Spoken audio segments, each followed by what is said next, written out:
जालना विधानसभा मतदारसंघातून आमदार कैलास गोरंट्याल हे यंदा विजयाचा चौकार मारणार असून ते मंत्रिमंडळात मंत्रीही होणार असा दावा आमदार अमित देशमुख यांनी केला। महाविकास आघाडीचे उमेदवार कैलास गोरंट्याल यांच्या प्रचार सभेत ते गुरुवारी बोलत होते।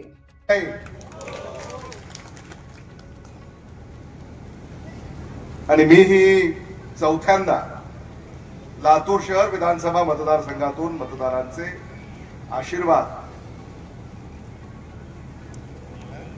मला प्राप्त होत आहे आणि म्हणून आपण दोघेही विजयाचा चौकार लगावणार आहोत। आणि शर्माने तुमचा हात बघितला म्हणे, ते चेहराही बघतात आणि हातही बघतात। त्यामुळं माझा चेहरा बघितला, मला सांगितलं तुम्ही मंत्री होणार, तुमचा हात बघितला, तुम्हाला सांगितलं तुम्ही मंत्री होणार। अब और कल्याण काळे यांचं कपाळ पाहिलं त्यांनी, तकदीर की लकीरें यहां भी तो होती है ना। आणि 2029 ला कल्याण काळेही मंत्री होणार असं त्यांनी आपल्याला सांगितलंय, भविष्यवाणी त्यांनी केलेली आहे। आणि हे खरं आहे, कैलास गोरंट्याल सारखी माणसं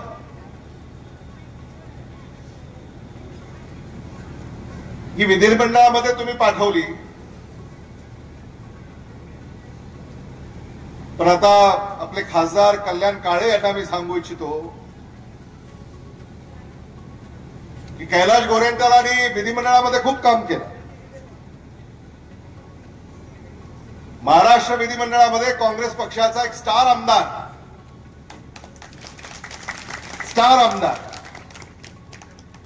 म्हणून कैलास गोरंट्याल यांची ओळख आम्ही जवळून पाहिलेली आहे। त्यांच्यामध्ये कामाची जी धमक आहे याचं खरंच कौतुक करावंसं वाटतं। आणि म्हणून जालना शहर विधानसभा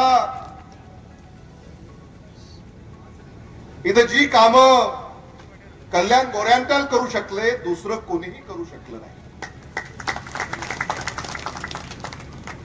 आणि मी त्यांना जवळून पाहिलं, मी मंत्री असताना मी त्यांना पाहिलं, मी आमदार असताना त्यांना पाहिलं, आदरणीय विलासराव देशमुख साहेब मुख्यमंत्री असताना मी त्यांना पाहिलं। सतत माझ्या जालना शहर मतदारसंघातल्या सामान्य माणसासाठी मला काय करता येईल हाच विचार त्यांच्या डोक्यामध्ये असतो। आणि म्हणून असा लोकप्रतिनिधी लाभणं हे लोकशाहीला सक्षम करण्याच्या दिशेनं एक दमदार पाऊल आहे, हे देखील आपण समजून घ्यायला हवं। अरे बाबा, कैलाश मराठवाड़ा में कौन है सीनियर तुम्हारे साथ? I love you too.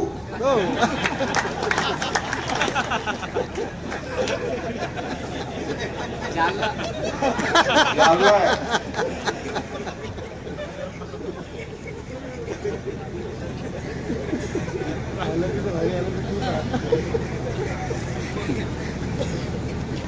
बघा विसरलो कुठं होतो, प्रेमात पडल्यावर असंच होतं।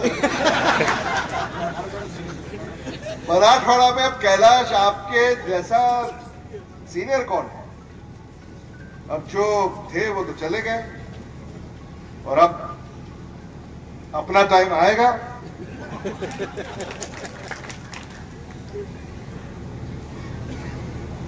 आणि म्हणून इथल्या मतदारांना मी सांगू इच्छितो की मगाशी कोणीतरी म्हणालं की आता तुम्ही आमदाराला मतदान करणार नाही आहात तर मंत्र्याला मतदान करणार आहात, हे खरं आहे।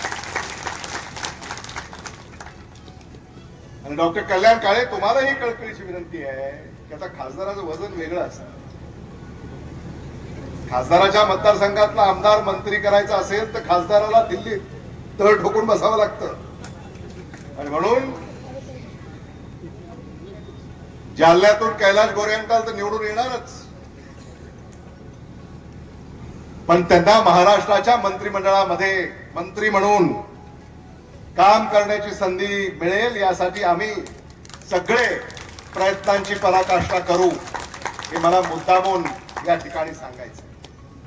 मला असं वाटतं फार आता त्याच्यामध्ये चर्चा करायची गरज नाही, कारण प्रांताध्यक्ष नानाभाऊ पटोले इथं आले होते आणि त्यांनी सांगितल्यावर आता काय अडचण आहे. लातूरला आले होते पण त्यांनी माझ्याबद्दल असं काही सांगितलं नाही. खरंच तुम्ही बघा भाषण काढून, नाही सांगितलं. आता जालन्यात ही चर्चा असते की मेडिकल कॉलेज कोणाला. विधी सभागृहाचा मी सदस्य आहे, आपण त्या खात्याचे मंत्री होते. आपण मला याद आहे करोना संपल्यानंतर मला आणि अमित झनकला पण बोलले होते आणि सांगितलं की आपला धोरण आहे प्रत्येक डिस्ट्रिक्टमध्ये कॉलेज द्यायचं, तुम्हाला दोघांना मी मेडिकल कॉलेज देतो, तुम्ही तशी तयारी करा. आणि 15 दिवसात साहेब आपण हेलिकॉप्टर घेऊन आले जालन्यात आणि जगा पाहिले आणि संबंधित कलेक्टरने ती जे गायरान जमा होती ते मेडिकल कॉलेजच्या नावाने केली होती सर. त्याचा मोठा उदाहरण म्हणजे मेडिकल कॉलेजचा श्रेय कोणाला न जाता सन्मान्य अमितजी देशमुख यांना जाते. काय म्हटले परवा मुख्यमंत्री साहेब माहिती का, अरे मेडिकल कॉलेज तो आमचा शासन होता. अरे दुनिया के मेले में घूमने वाले तेरी दुकान कोई और चलाता है. त्यांना माहितच नाही मेडिकल कॉलेज काय. उपोषण बसलो, अमित बाबूने मंजूर केली दिली, सत्तांतर झाला, जालन्याला काँग्रेसचा आमदार आहे, द्यायचं नाही असं ठरलं. पण मी पण कमी नाहीये, विलासरावचे पट्टे सर आम्ही बरोबर डाव टाकले, उपोषणाचा डाव, याचा डाव, त्याचा डाव, आणि मंजूर करून आणले. काम करावं लागतंय. हम तो वो है जो शीशे से पत्थर को फोड़ते हैं. काम करावं लागतं सर. लातूर आणि जालना एका काळी जिल्हा झाला सर. लातूरच्या नसीब चांगलं आहे सर की त्यांना विलासराव देशमुख सारखा नेता भेटला. आणि आमचा दुर्भाग्य साहेब, आम्हाला तो खोतकर सारखा नेता 20 वर्ष भेटला. काय होतं साहेब, तुमचा लातूर कुठून कुठं झाला आणि आमचा जालना कुठून काय काय झाला. सर 90 पासून हे आमदार आहेत आणि 20 वर्ष आमदार होते, 10 वर्ष ते मंत्री होते. कोणताही योजना, कोणताही युनिट आणला नाही. असं नाही आणलं तर हरकत नाही, पण राहिलेले युनिटच खाऊन टाकलं. रामनगर शुगर फॅक्टरी खाल्ली, लालबाग खाल्ला, खरेदी विक्री खाल्ला, बाजार समिती खाल्ला. सर परवा नाही, दर्शनावटाचं कोर्ट मॅटर बोलायचं नाही. सर परवा काही लोक जालन्यात फिरत होते आणि आम्हाला असं वाटत होतं की इलेक्शनसाठी आले सर. बाबा इलेक्शन सर्वे करतात ना, कोण चांगला आहे, कोण वाईट आहे, कोण चांगलं. आणि मला माझ्या मित्राने फोन केले, रे बाबा ते काही लोक आले आणि थोडा VIP दिसतात आणि विचारू आला तर मला, बाबा चला आपण जाऊ भेटू. मी फोन केलं आणि मला चला 6ला माझ्या घरी आले. मला पण सर्वेसाठी आले का काँग्रेस पार्टीत? नाही. मला शिवसेनेकडून नाही. मला कशासाठी आले पण? अरे आम्ही ग्रीनिज बुकचे लोक आहे. म्हणून तुम्ही ग्रीनिज बुकचे लोक जालन्यात कशाला आले? अरे म्हणजे तुम्हाला माहित नाहीये, तुमच्या माजी आमदारवर 2दा ED पडली म्हणे आणि त्याचं नाव आम्हाला ग्रीनिज बुक मध्ये टाकायचं. अशी म्हणजे आमची ख्याती तिकडे पण नाही आहे. Limca record, Limca book record हा देशासाठी आहे सर आणि ग्रीनिज बुक हा जगासाठी. मग जगाचे लोक आमच्याकडे येतात की आमचे कारनामे आमच्या लोकांनी केलं. पाण्याचा प्रश्न होता. आमच्या बहिणीला माहित आहे की पाणी किती दिवसात येत होतं तुम्हाला. आता किती दिवसावर आला?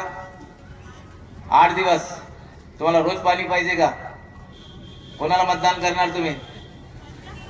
24/7 करायचे का? साहेब इथं पाण्याचा प्रश्न असेल तर विलासराव देशमुख मुख्यमंत्री सेकंड झाले तेव्हा मॅनिफेस्टो आमचा होता की जायकवाडीतून पाणी आणायचं आहे आणि ह्या लोकांचा मॅनिफेस्टो होता खडकपूर्णेचं आणायचं आहे. खडकपूर्णाचा मॅनिफेस्टो त्यांनी डिक्लेअर केला पण ते अमान्य झाला. विलासरावांनाही सर्वात श्रेय जातो की जालन्याला जे जायकवाडीचं पाणी भेटलं साहेब. मंजूर तुमचा वेळी झालेला आहे आणि उद्घाटन अशोक चव्हाणने केलं आणि पाणी कैलास गोरंट्यालने आणलेलं साहेब. तर एक चूक झाली त्या